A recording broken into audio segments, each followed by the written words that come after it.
ወንድማችን ንፎይ የምትባል ሰውዬ ማለት ነው በመጀመሪያ ኦርቶዶክስን አትወክልም። ምክንያቱም የኦርቶዶክስ አባቶች ክርስቲያን አስተምሩልኝ ብላን ወይንም ደግሞ የቤተክርስቲያን መምህራን ሆነን አይደለም አትሊስት ቤተክርስቲያንን በተቻለ መጠን ሰፖርት በዚህ ማድረግ እንችላለን የሚል እሳቤ ዘን ብቻ የተነሳነ በእምነት የማይመስል እንኳን ፍቅረኛ ባለመያዝ እንኳን አልረዳናቸው። ዛሬም ኦርቶዶክስ ላይ ጓደኛዬ ሙስሊም ነው፣ እኔ ፍቅረኛዬ ምናምን ሙስሊም ናት፣ ፍቅረኛዬ ምናምን ነገር ፕሮቴስታንት ነው። ዛሬም እኔ ሙስሊም ነበርኩ ከእስልምና ወደ ኦርቶዶክስ የመጣው ልጅ ነኝ። እሸቱ የተባልክ ደግሞ አንተ ደንቆሮ ማለት ነው። እሸቱ አልፎ ለኦርቶዶክሶች እኔ አንዳንድ ጊዜ እኛ ግን አንዳንድ ጊዜ ኦርቶዶክሶች ችግር አለብን እግዚአብሔር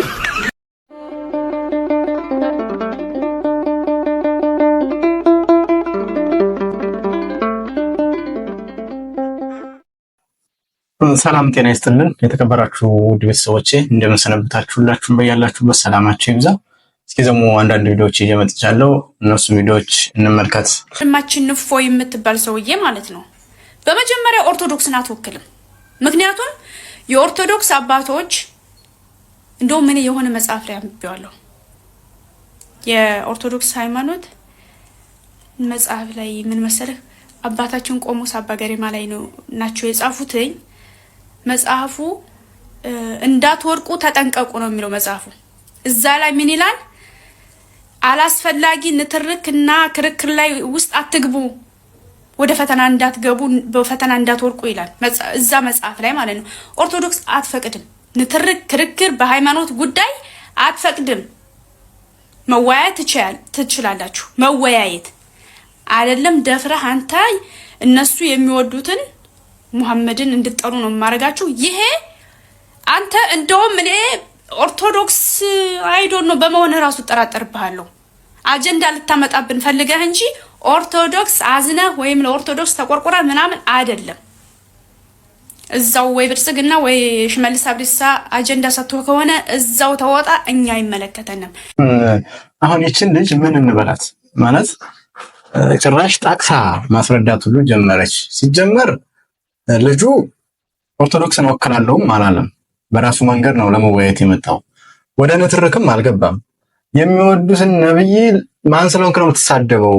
የእሷ አምላክ ኢየሱስ ክርስቶስ ሲሰደብ ግን ለምን እኛ ክርስቲያኖች የምንወደው ኢየሱስ ክርስቶስን ለምን ትሰድባላችሁ ብላ እነዛን ተናገረች። በእምነት የማይመስል እንኳን ፍቅረኛ ባለመያዝ እንኳን አልረዳናቸው። ዛሬም ኦርቶዶክስ ላይ ጓደኛዬ ሙስሊም ነው፣ እኔ ፍቅረኛዬ ምናምን ሙስሊም ናት፣ ፍቅረኛዬ ምናምን ነገር ፕሮቴስታንት ነው። ዛሬም በዚህ እንኳን አልረዳናቸውም፣ በዚህ አልረዳናቸውም። ተውት፣ ሌላው ነገር ተውት። ኦርቶዶክስ እንኳን በመቆም አልረዳናቸውም፣ በመሆን ወይ እንደው ሴቶች የሚያደርጉት ንቅበተ እምነት መሰለች አይቼ በእውነት እንዴት አደርጋለሁ? ካሁን በኋላ እንኳን ራሴን ልጠብቅ ቢያስ ለራሴ እንኳን ልሁን ማለት እንኳን አልቻልኩም። ዛሬ የሚታዩት እኔ አሁን ኢንቦክስ ላይ የሚላክልኝ ጥያቄ ብታዩት በሙሉ ብታዩት እንደው 90% ብታዩት ዘማርያም ፍቅረኛዬ ሙስሊም ነው፣ ዘማርያም ጓደኛዬ ፕሮቴስታንት ነው። ዛሬም እንኳን እነሱን ተክቶ እንደው ዲቤት ማድረግ መሞገት ቀርቶ ማለት ቅባታ እንኳን ሊሰራበት ቀርቶ መቆም እንኳን አልቻልንም ዛሬ። ስለዚህ ድካማቸውን ዱጋመድ እያደረገን ነው። ይሄንን ሁሉ ሳናስተካከል ጠቅላይ ቤተ ክህነት ታለ ይላል። ቆሙ መጀመሪያ ቁም፣ አንተ መጀመሪያ አንቺ ቁሚ። በቃ እኔ ግልጽ ነው የምነግራችሁ። መጀመሪያኛ እንቁም። አንቺ ራስሽ ገና መቆም ቀጥልሽ መቆም አልቻልሽ። እላይ ደግሞ እናንገጣለን ነው። እኛ መጀመሪያ ማይሰራ ነው።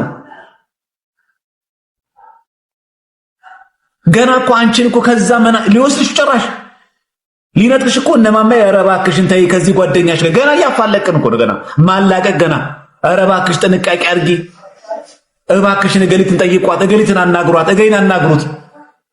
ደግሞ እኮ የሚገርም ማን ቢሆን ጥሩ ነው የሆነ ዝም ብሎ እኮ ዓለማዊ ሰው ምናምን እኮ ድረስ እኮ አይደለም እኮ የሰንበት ተማሪ የሆነች ቤተክርስቲያን በጣም ያደጉ ሰዎች ናቸው ጓደኞቻቸው እንደዚህ ሆኑት። አበሰረን የምናየው ስለዚህ እዚህ ጋር ያለው ከመናገር ቢንያምን ለመተካት ካሰብን እነማማዬ ድካማቸው እንዲገባን ከፈለግን የሚነሳው ከራስ ነው። ቢያንስ እኔ ኦርቶዶክስ ሆኜ ልገኝ፣ ቢያንስ እንኳን እኔ ፍቅር አጋር አድርጌ ካሁን በኋላ የሚይዘው ኦርቶዶክስ ክርስቲያን መሆን አለባት ከሚል እንኳን መነሳት ከሄድኩ እንኳን እነሱ ጋር አጥምቄ ኦርቶዶክስ አድርጌ አቁርቤ ነው ማገባው ሚል እንኳን ፐርሰናሊቲ እንዲኖረ ማድረግ። ከዚህ በኋላ ውቀስ ጳጳሳት ሄዱ፣ አባቶች ሄዱ፣ ሲኖዶስ ሄደ፣ ጠቅላይ ቤተ ክህነት ሄደ። አሁን ያምራል።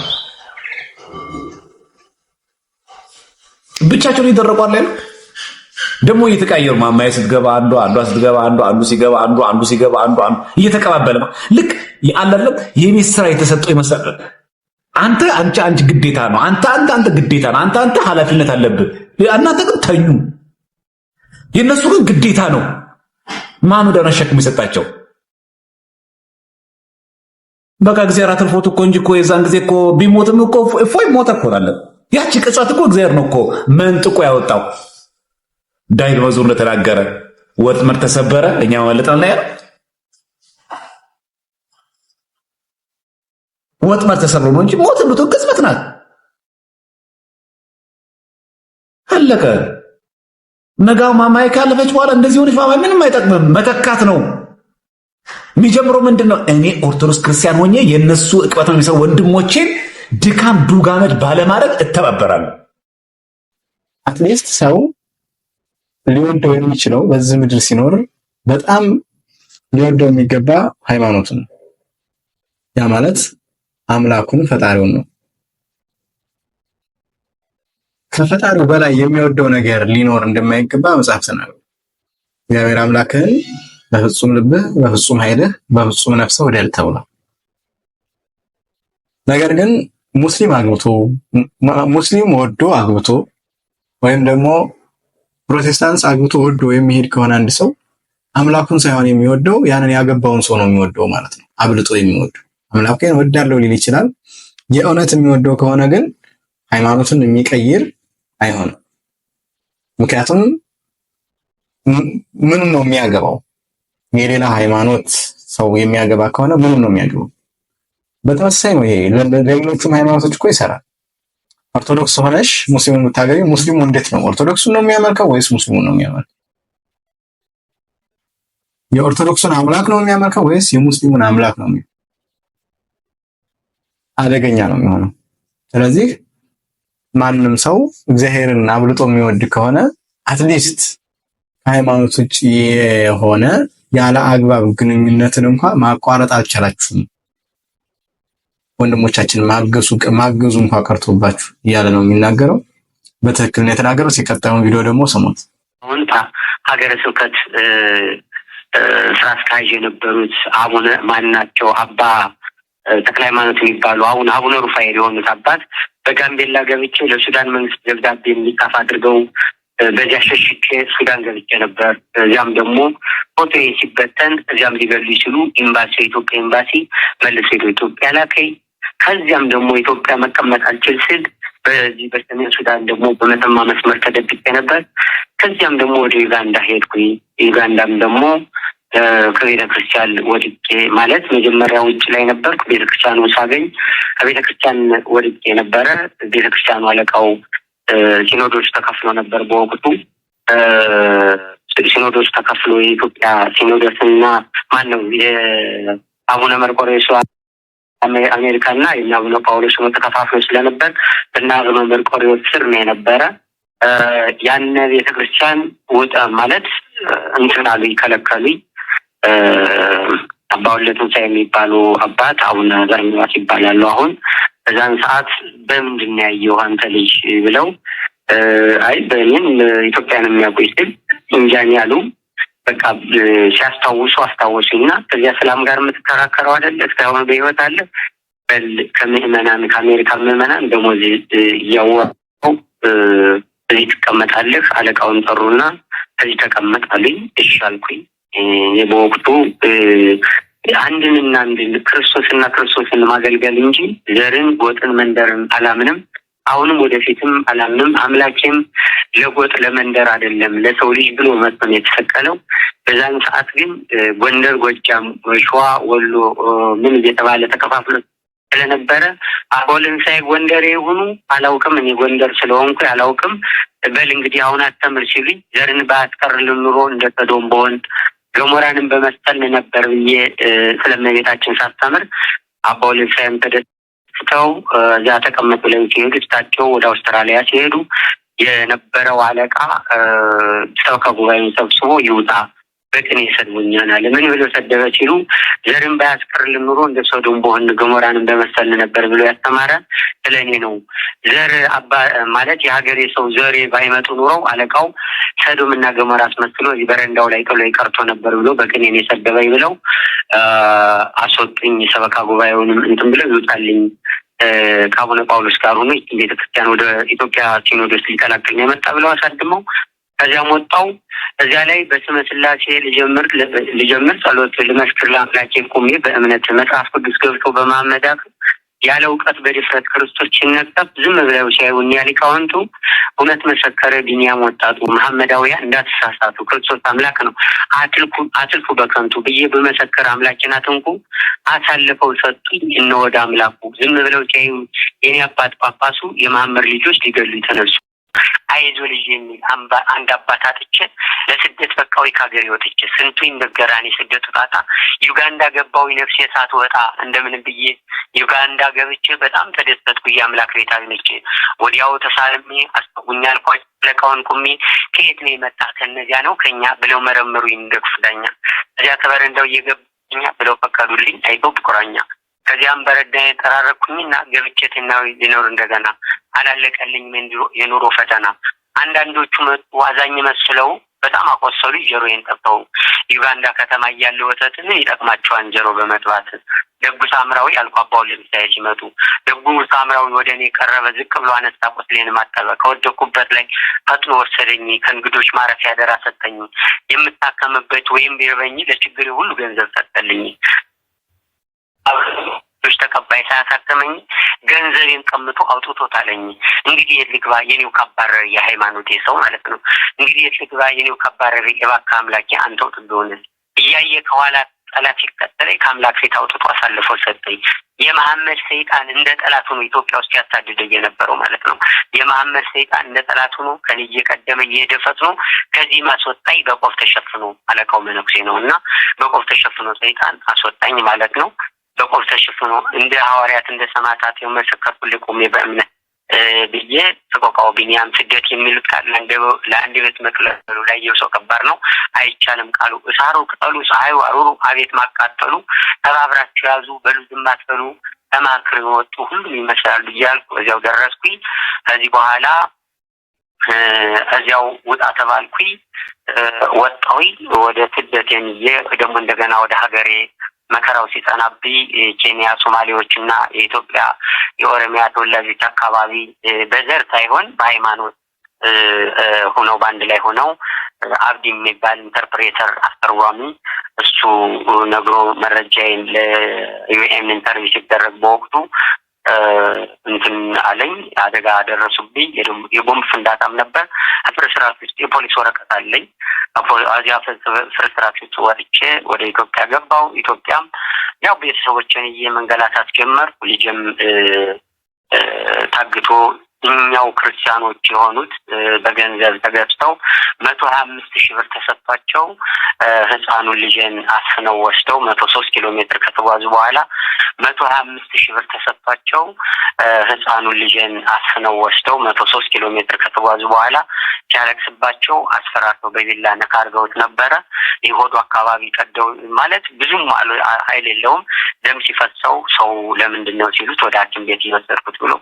አዚያ ሰው ሲጠራጠር ለፖሊስ አስያዘልኝ 8 አመት ተፈርዶበት ወደ እስር ቤት ገባ ልጅንም 3 ወር አሳክም የወጣው ጫካ ለጫካ መንደር ለመንደር ሰፈር ለሰፈር እየቀያየርን መኖር ጀመርን ማለት ነው ይሄ ነው ያለው የህይወት ታሪኬ የዛሬ 6 አመት 7 አመት ወይ 6 አመት 7 አመት አካባቢ ብለሽ እኔ ሙስሊም ነበርኩ ከእስልምና ወደ ኦርቶዶክስ የመጣው ልጅ ነኝ እና በእስልምና ውስጥ የቆየሁት ከልጅነቴ ጀምሮ ነው እሱንም የቆየሁት አያቴ ጋር ነው ስኖር እና ስሜም ሀያት አህመድ ይባል ነበር። አሁን ተቀየረው? አሁን የተቀየረው ማክዳ አሸናፊ በማለት እና ከእናት ከአባቴ ጋር ስላልኖርኩኝ አያቴ ጋር ያው ሁሉ ተጽዕኖ ነበረብኝ። የሙስሊም ፍላጎቱም ነበረኝ በፊት እና አሁን የሁሉ ጊዜ ከቆየው ምናምን በኋላ እዚህ የካባዱ ነው የምኖረው።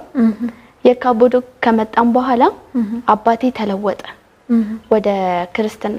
ምክንያቱም እሷን ሲያገኛት ነው የተለወጠው እና እኔ ስላልተለወጥኩኝ የዛኔ በጣም የቤተሰብ ጫና ነበረ በእናትና በአባቴ። እንድትለወጪ ይፈልጉ ነበር? አዎ። እና የካባዶ በምንኖርበት ጊዜ ሁለተኛ እናት እንደ እናት ሆና ትግስት ደምሴ ትባላለች። እሷ በቃ እንዴት ሙስሊም ትሆኛለሽ? እናትና አባትሽ እኮ ክርስቲያን ናቸው። ብዙ ጫና ነበረ። ከዛ ትጠይቀኝ ምናምን ነበረ። ከዛ እኔ እንደውም እከራከራት ነበረ። እናንተ ስትፈጠሩ እኮ ሙስሊም ነበራችሁ እያልኩኝ እኔ እከራከር ነበረ። ከዛ በቃ እያስተማረችኝ ከነሳ አባት ጋር ታገናኘኝ ነበረ። ሁሉንም ነገር ካወቅኩኝ በኋላ ቄደር አስነሳችኝ። ይሄው እንደምታይኝ ኦርቶዶክስ ሆኛለሁ። በጣም ደስ ይላል። እና ሙሉ ታሪኩን ነገርሽኝ፣ ግን እኔ ወደ ኋላ መለስ ብዬ የሆነ ጥያቄዎች ልጠይቅሽ አሰብኩኝ። ስትፈጠሪ ጀምሮ ነው ሙስሊም የሆንሽው ወይስ ተለውጠሽ ነው ከሆነ ጊዜ በኋላ? አይ ስፈጠር ሙስሊም ነበርኩ። እናትሽ ቤተሰቦችሽስ በእስልምና እምነት ውስጥ የሚኖሩ ነበሩ? አልነበሩ። አባቴ ነው የነበረው። እናትሽ ግን አልነበረችም? አልነበረችም። እንደው ያው ብዙ ጊዜ እኛ እናቶቻችን ናቸው ቅርቦች፣ በተለይ ለሴት ልጅ ሲኮንና ወዲያው ማለት እዚህ ጋር እናትሽ ኦርቶዶክስ ናት፣ እዚህ ጋር አባትሽ ሙስሊም ነውና መጀመሪያ ያው ስትፈጠሪ ወደዚህ ዓለም ስትመጪ እናትሽ እንዴት ፈቀደችልሽ ወደ እስልምናው ህይወት እንድትኖሪና ወደዛ እምነት እንድታጋዲ እንዴት ፈቀደችልሽ? እሷ ደግሞ እንደዚህ አይነት ጫና አታደርግብኝም። እሺ። እሷ በቃ በየቤተ ክርስቲያኑ ታለቅስ ነበር። መድኃኔዓለም ገብርኤል እኛ አቅራቢያ አለ፣ እዛ እየሄደች ታለቅስ ነበር። ልጄ መልስልኝ እያለች። ባይገርምሽ እሷ ብቻ አይደለችም፣ የሰፈር ሰዎች ናቸው እና ታለቅስ ምናምን ነበረ። በቃ እንግዲህ አላደግሽም እሷ ጋር? አላደኩም። ሀያትሽ ጋር ነው ያደግሽው? እስከ አንደኛ ክፍል እሷ ጋር አልነበርኩም። ኦኬ። ከአንደኛ ክፍል በኋላ ግን ተመልሰሽ እናትሽ ጋር ሄድሽ? አዎ ሄድኩ። ግን አንድ ቤት ስትኖሩ እድሉ ነበራትና ወይስ አንቺ በሰዓቱ መለወጥ አትፈልጊም ነበር? አልፈልግም ነበር። ለምን ነበር ግን በዛ ሰዓት መለወጥ? ምክንያቱም የሰው ታውቂያለሽ አጎቶቼ ጓደኞቼ ሙስሊምም ነበሩ። እሺ። እነሱ በቃ መስቀል በመስቀል ነው በጣም እንትን የሚሉኝ የሚጫን። እንዴት መስቀል እንጨት እኮ ነው መስቀል፣ እንዴት ታመልኪያለሽ? እንዴት ጣዖት ምናምን ለአንድ አላህ ነው እንጂ መስገድ ያለብሽ ይሉኝ ነበር።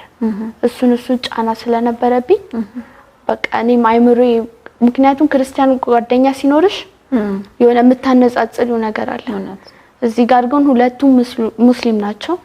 ስለዚህ ከባድ ነው በሰዓቱ። ያው እኛ መስቀልን አናመልክም። መስቀሉ ላይ የተሰቀለውን ኢየሱስ ክርስቶስን ነው የምናመልከው። መስቀል ደግሞ ያው የድነታችን ምልክት ነው። ስለኛ ብሎ ዋጋ የከፈለበት መስቀል ነው። መስቀል መተማመኛችን ነው። መስቀል መከታችን ነው እንጂ እኛ መስቀሉን ሳይሆን መስቀል ላይ የተሰቀለውን ኢየሱስን ነው የምናመልከው። እንኳን መጣሽ። ዋናው መመለስሽ ነው። ግን አሁን እንደዚህ አይነት ፕሮግራሞችን የምናዘጋጀው ብዙ ጊዜ ደግሞ አንቺ አሁን ቤተሰብሽ እንድትለወጭ ይፈልጋል። በሰዓቱ አንቺ ነሽ መለወጥ ማፈልጊያው። አንዳንድ እንግዶቻችን ደግሞ አሉ በውስጥ መስመር የሚያወሩ፣ እነሱ መለወጥ ይፈልጋሉ። ቤተሰቦቻቸው ደግሞ እንዲለወጡ አይፈልጉም። እነሱ ቀጥተኛውን ትክክለኛው መንገድ ኦርቶዶክስ ተዋህዶ ነች፣ ወደዛ መምጣት ይፈልጋሉ። ቤተሰቦች ግን አይፈልጉም። እና ዋናው ያንቺንም ታሪክ የመረጥንበት ምክንያት ያው የሚያስተምር ምክንያት ስለነበረ ነውና አሁንም ልመልስሽ ነው ወደዛ። ከእናትሽ ጋር እየኖርሽ ነው፣ በእስልምና እምነት እየኖርሽ ነው። አንድ ቤት ውስጥ ሁለት ሃይማኖት ከባድ ነው በጣም። እንዴት ነበር የምትኖሩት? እናቴ ቀላል ሰው ነች፣ ፈታ ያለችም ናት እና አትጫነኝም። ምክንያቱም በራስሽ መንገድ እወቂው፣ እውነታውን እወቂው ትለኝ ነበር። አባቴም ይመክረኝ ነበር፣ እኔን አታየኝም ወይ ትክክለኛው መንገድ ነው ያስኩት ይለኝ ነበር። አባትሽ ተለውጦ ነበር? እንዲያው ተለውጧል የዛን ጊዜ። ኦኬ። አባትሽም እናትሽም ተለውጠው? እናትሽ መጀመሪያም ኦርቶዶክስ ነበር? መጀመሪያም ኦርቶዶክስ ነች። አባትሽ ግን ከእስልምና ወደ ክርስትና መጥቶ ነው አንቺ እስልምና ውስጥ የነበርሽው? አዎ። አንቺ ብቻ ነሽ ልጅ? እኔ ብቻ አይደለሁ። ሌሎችስ? አንድ አለ ታናሽ። ያው ታናሽሽ ኦርቶዶክስ ነው። ኦርቶዶክስ ነው። ክርስቲያን አስተምሩልኝ ብላ ነው ወይንም ደግሞ የቤተክርስቲያን መምህራን ሆነን አይደለም። አትሊስት ቤተክርስቲያንን በተቻለ መጠን ሰፖርት በዚህ ማድረግ እንችላለን የሚል እሳቤ ዘንድ ብቻ የተነሳነ እፎይ ቢሳሳት እፎይ ስህተት ቢሰራ ቤተክርስቲያን ትወቀስ አትችልም። ችግሩ ማለት የሚቆመው እፎይ ላይ ነው የሚሆነው። የእፎይ ችግር ብቻ ሆኖ ይቀራል ማለት ነው። እፎይ ባለጌ ሊሆን ይችላል። ኤቭሪቲንግ የሚሰራው ስህተትም ቢሆን ራሱ ነው የሚጠየቅበት ማለት ነው። ግን ቤተክርስቲያን በዚህ ጉዳይ ላይ እንድትሰራ ደጋግመን ጥሪ ያቀርበንላችኋል። እናንተም በዙሪያችሁ ያሉ መምህራኖች እዚህ ነገር ውስጥ እንዲገቡ 24 ሰዓት ፕሮቴስታንት ጋር የሚጨቃጨቁ ሰዎች ወደ እስልምና ፊታቸውን እንዲያዞሩ ደጋግመን ጥሪ እንድታቀርቡ አስተላልፈንላችኋል። እስልምናው እንደ ፕሮቴስታንቱ ቀለል ብላ የምትሰራው ነገር አይደለም። ዛቻው አለ። ላይፍን አወራርደ ነው የምትሰራው። እስልምናው ላይ ከላይፍ ጋር ተወራርደ ነው የምትሰራው። ቁማራ ሲዘ ነው ላይፍ የምትሰራው። ህይወትን ቁማራ ሲዘ ነው። አትሊስት ኃይል ደግሞ በጣም ያስፈልገናል። ይህንን ቮለንተሪ የሆኑ ሰዎች እዚህ ውስጥ የሚገቡ ያስፈልጉናል። መምህራን በጣም ያስፈልጋሉ ማለት ነው። ምክንያቱም ቻሌንጁን አትሊስት በዛ ስትል መቋቋም ይቻላል። አሌስ ምንድነው እሱ የሚሆነው? አሁንም ተመልሰን ወደኋላ የምንሄድባቸው ነገሮች ይፈጠራሉ። ይሄ ነገር በጣም አስጊ ሁኔታ ውስጥ ነው በአሁኑ ሰዓት ያለ ነው። መምህራኖች ደጋግመን ጥሪ ያቀርበናል። እንደው እንትን ነው የሚመስለው ልመና ሁሉ እስከሚመስልብን ድረስ ማለት ነው። አትሊስት የእስልምናውን እንኳን ገብታችሁ ባትነኩ ከክርስትናው ሳይድ ከእስልምናው የሚነሰነዘሩትን ምላሽ በመስጠት ተባበሩ፣ ክፍተቶችም ሙሉ ብለን ደጋግመን ጥሪ ያቀርበናል። ስቲል ያየዋቸው ነገሮች የሉም። ቢኖሩ ደስ ይለን ነበረ። አብዛኛዎቹ ቲክቶክ ላይ እስልምና ላይ የሚሰሩት አረብ ሀገር ያሉ ይመስላል። እንደዛ ነገር ነው። ትዳር ሲይዙ ሴቶቹም ያቆሙታል። አብዛኞቹም ያቆሙት ናቸው፣ እኔንም ጨምሮ ማለት ነው። ኤኒታይም የሆነ ጊዜ ላይ ላቆመው እችላለሁ። ነገም ሊሆን ይችላል ማለት ነው። ነገም ሊሆን ይችላል። ኤኒታይም አሁን ላይ ልጠይቁኝ ነው። እስልምናው ላይ መስራት በጣም ደስተኛ አይደለሁ እና የሆነ ሰዓት ላይ ልናቆመው እንችላለን እና በዙሪያቸው ያሉ ግን ይህንን ክፍተቶች እንዲሞሉ እስልምና ላይ እንዲሰራ ጥሪ ልታቀርቡ በጣም ጥሩ ይመስለናል። ምክንያቱም በየቤታችሁ ነው የመጡላችሁ። ተፕሮቴስታንቱ ጋር እንደምትጨቃጨቁት አይደለም። ብዙ ክፍተቶች አሉ፣ ብዙ ችግሮች አሉ የምናውቃቸው እና ለዛ ነው ያ ነገሮች ቢኖሩ ደስ ይለናል። ካልሆነም እንግዲህ እያንዳንዴ ስትገረፊ ይገባሻል ችግሩ ምን እያወራን እንዳለ። አሁን እንደ ቀልድ ያያችሁት ጊዜው ሲደርስ ይገባችኋል ሚስጥሩ ማለት ነው። ኤኒዌይስ ዛሬ ቶፒክ ልጁ እያለ ያለው ምንም ቤተክርስቲያን ሞክር አይደለውም። ነገር ግን ከወደ የክርስትና መጽሐፍ እየተገላበጠ አሁን የአሁኗ ልጅ ራሱ በክርስትና ዙሪያ ኢየሱስ ክርስቶስ አምላክ እየተሰደበ ቪዲዮ ሲሰራ መጽሐፍ ሲጻፍ የት ሄደሻል ነው። ስለዚህ ቢያንስ እንኳን መጽሐፍ ቅዱስ ጠቅሰው የሚያደርጉትን በክርስትና ላይ ያለውን ዘመቻ ማስቆም ብትችሉ፣ መምህራን እየመጣችሁ ማስተማር ብትችሉ አሪፍ ነው የሚል ነው። እሸቱ የተባልክ ደግሞ አንተ ደንቆሮ ማለት ነው። እሸቱ አንፎሎ ኦርቶዶክሶች። እኔ አንዳንድ ጊዜ እኛ ግን አንዳንድ ጊዜ ኦርቶዶክሶች ችግር አለብን። እግዚአብሔር ኦኬ፣ ችግር እጅግ እኮ ብዙዎች ነን እኛ። ኦፍ ኮርስ ግደሉ አይደለም የኛ እምነት። እንደው አንተ ኡፈ የተባልክ ኡፍ ይወረካቸው እኮ ኡፈ የተባለ እኔ ምን አይነት እናት ነው ወለደችው? የን ኡፈ እስቲ ኡፍ ያላችሁ ጻፍ እስቲ ለራሱ ፈይል